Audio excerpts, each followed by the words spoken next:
जरूर। अगर आप वाकई में बिहार के निवासी हैं और अपने बिहार के हित के लिए आप अगर कुछ सोच रहे हैं, अपने बिहार के नागरिकों के लिए सोच रहे हैं, तो आप जरूर इसका कमेंट आप जरूर कीजिएगा कि वाकई में डोमिसाइल नीति होना या चाहिए या नहीं होना चाहिए।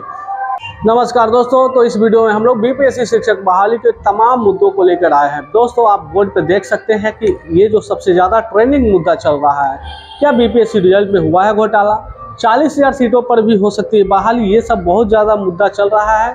आप लोग सुनने में आपको आ रहा होगा, जरूर आ रहा होगा, क्या फिर से हो सकती है रिजल्ट जारी, क्या बहाली अगली बहाली में डोमिसाइल नीति हो सकती है नहीं हो सकती है, इन सभी बातों पर हम इस वीडियो में चर्चा करेंगे। दोस्तों, आखिरकार सभी लोग क्यों कह रहे हैं कि वाकई में घोटाला हुआ है नहीं हुआ है। घोटाला हुआ है बीपीएससी के होने के यानी कहने के पीछे कोई रीजन जरूर होगा। बिना आग लगे हुए धुआं नहीं उड़ सकता दोस्तों, ये बात आपको ही पता है। देखिए, कहने के पीछे बहुत सारा बात है। रिजल्ट जब आता है 128 पेजेस का रिजल्ट आता है, उसमें अगर रिजल्ट का रोल नंबर आप अगर देखिएगा तो दो तरह का रोल नंबर आपको नजर आएगा। एक रोल नंबर जो एक लगातार 4,000 5,000 क्रमांक सीरियल बाई पास होता है, यानी कि मान लीजिए अगर 100 लास्ट में किसी का 101 है तो एकदम लगातार जो है 5,000 से कंटिन्यू 5,000 तक लोग सफल होते हैं। और कहीं एक जगह देखते हैं तो कहीं मान लीजिए 201 से, मान लीजिए 201 से है तो कहीं 201 से लेकर 5,000 या 4,000 अभ्यर्थी असफल होते हैं। क्या आपको पता है दोस्तों कि क्या इन गैप में 4,000 5,000 अभ्यर्थियों में क्या 5,000 सफल हुए होंगे, उसमें कोई नहीं फेल हुआ होगा, या फिर 5,000 जो अभ्यर्थी में कोई भी पास नहीं होगा। इन सभी चीज़ों को देखने पर यह लग रहा है कि दोस्तों की घोटाला कहीं ना कहीं देखने को मिल रहा है। आप भी जान रहे हैं कि 4,000 स्टूडेंट में कहीं 4,000 थोड़ी पास हो सकता है सर। अगर कोई हो सकता है कहीं फेल होगा, 4,000 में एटलीस्ट कम से कम 4 आदमी भी तो कम से कम असफल हो, लेकिन ऐसा तो देखने को मिला ही नहीं रिजल्ट में। एक दूसरी ओर देखने को मिल रहा है कि 4,000 असफल हो गए हुए हैं। ये भी एक तरह का यानी कि घोटाला जो होने का जो है चांस लग रहा है कि इन सभी चीज़ों को देखकर भी हम लोग कह सकते हैं कि कहीं ना कहीं घोटाला हुआ है। ये तो हो गया रिजल्ट के लेकर के, रोल नंबर के रिजल्ट के इतना हुआ। दूसरा मैं घोटाला का ये भी मैं कह सकता हूँ दोस्तों कि घोटाला हुआ है। कैसे नहीं हुआ है? आप फेल नहीं हुए हैं, आपको फेल करवाया गया है, ये निश्चित आप बात मान कर रखिए। अगर आपके पास नंबर है, क्वालिफाइंग नंबर है, तो समझ लीजिए कि आप फेल नहीं थे, आपको फेल करवाया गया है। सोचिए इस बात को। 79,000 पद होते हैं प्राइमरी में 79,000 का पद आया था, उसमें आपको 72,000 का रिजल्ट आया। 72,000 के रिजल्ट में आपको सोचिए 42,000 का रिजल्ट जो है, टोटली कितना 42,000 का रिजल्ट जो है, 42,000 जो पहले से पूर्व से नियोजित शिक्षक थे उसको ही सीट मिला है 42,000। सोचिए 42,000 में बचा क्या 30,000 दोस्तों, 30,000 सीट बचा।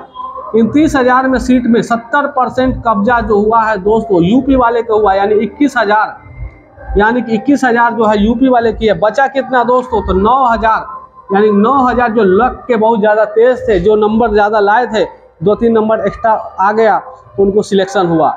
सोचिए ये घोटाला नहीं तो है क्या? आपका जो टीचर पहले से है उसको ही आप 42,000 शिक्षक आप दे दिए। आप लोग को कह रहे हैं, डंका पीट रहे हैं अपने राजनीति में कि हमने 1,22,000 का बहाली दिया, लेकिन आप 42,000 दिए कहाँ? 42,000 आप उनको दिए जो पहले से था।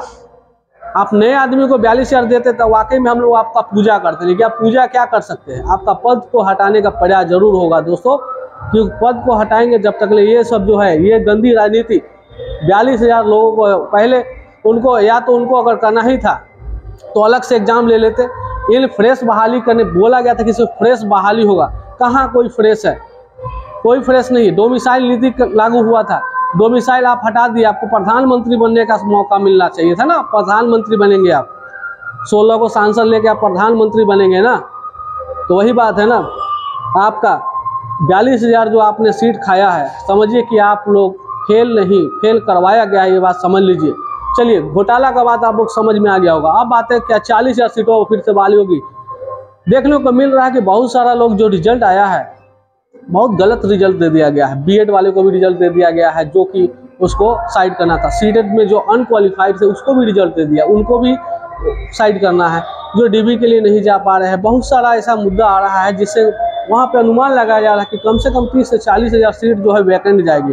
तो हो सकती है 30 से 40 सीट 1000 पे फिर से रिजल्ट जारी हो सकता है, यानी सेकेंड मेरिट लिस्ट यानी मेधा सूची जारी हो सकता है। ये भी हो सकता है, ये भी पूरा 100% नहीं बता सकते हैं। अगली बहाली में डोमिसाइल नीति होनी चाहिए या नहीं होनी चाहिए, आपका कमेंट क्या है दोस्तों, आप बताएंगे जरूर। अगर आप वाकई में बिहार के निवासी हैं और अपने बिहार के हित के लिए आप अगर कुछ सोच रहे हैं, अपने बिहार के नागरिकों के लिए सोच रहे हैं, तो आप जरूर इसका कमेंट आप जरूर कीजिएगा कि वाकई में डोमिसाइल नीति होना या चाहिए या नहीं होना चाहिए। इन सभी बातों पर आप लोगों को ये बहुत ज़्यादा ट्रेंडिंग मुद्दा चल रहा है। लेकिन एक चीज़ और मुद्दा है क्या कि 42,000 जो सीट खाया गया है उनको मैं जो कह रहा हूँ उनको 42,000 को उनको पहले से हटा दीजिए और उनको राज्यकर्मी का दर्जा दे दीजिए, ताकि 42,000 सीट और खाली हो जाए। जिसका 42,000 का सीट और खाली हो गया तो समझिए जिसका 30 नंबर भी होगा वो भी पास हो जाएंगे। ये मेरा कहना है, ठीक है। लेकिन ये होगा थोड़ी ना, कहने से कुछ थोड़ी ना हो जाता है। कहने से तो कहेंगे कि हाँ कि 20 नंबर को भी पास हो जाए, लेकिन नहीं हो पाएगा। सरकार को तो भाई कुछ भी तो दिमाग लगाना है ना, सैलरी कैसे दिया जाएगा, कुछ भी अपना सोच समझ के ही करता है। यही सब बात सब है जो ये गंदी राजनीति को देखने को आपको मिला है। बहाली नहीं है, गंदी राजनीति है दोस्तों। आप फेल नहीं, फेल करवाए गए हैं, इस बात को मान के चलिए। हाँ, एक चीज़ और, अगर आपका कहना था कि रिजल्ट जो है सबको मेधा सूची के आधार पर अगर मेधा सूची जारी करना है तो सबका परसेंटेज से लेकर रोल नंबर से लेकर कहाँ का निवासी उसका भी लेकर आप लोग कीजिए टोटल चीज़, यानी पारदर्शिता। आप बोलते हैं बीपीएससी पारदर्शिता का एक नमूना है, तो नमूना को साबित कीजिए कि पारदर्शिता है। तो पारदर्शिता नहीं है, सिर्फ रोल नंबर छाप देने से ये पारदर्शिता नहीं है। कोई नहीं जान पाएगा कि हाँ रिजल्ट आया तो आया किसका, मेरे बगल में ही रिजल्ट आ जाएगा, पता ही नहीं चलेगा किसका रोल नंबर है। तो इसीलिए रिजल्ट के लिए आपको टोटली चीज़ जो है मेंशन होना चाहिए। एक मेरिट लिस्ट जारी होना चाहिए, फ्रेश मेरिट लिस्ट, जिसमें जो क्वालिफाइंग है उनका भी होना चाहिए, कितना पर कटअप गया उनका भी, वो भी सारा चीज़ जानकारी होना चाहिए। यानी टोटल डिटेल होना चाहिए एक पीडीएफ में। भले ही 128 पीडीएफ ना लगे, 1000 पीडीएफ बन जाए, उससे मतलब नहीं है। भले आप हम लोगों से एक महीना 2 महीना समय ले लेकिन उसको जारी होना चाहिए। क्या ये जारी होना चाहिए मेधा सूची, वो भी पूरे डिटेल के साथ? क्या आपका मानना, क्या आप भी चाहते हैं? तो आप बताइए, कमेंट कीजिए जारी होना चाहिए, तो बोलिए जारी होना चाहिए कमेंट में, ठीक है। चलिए मिलते हैं नेक्स्ट वीडियो में।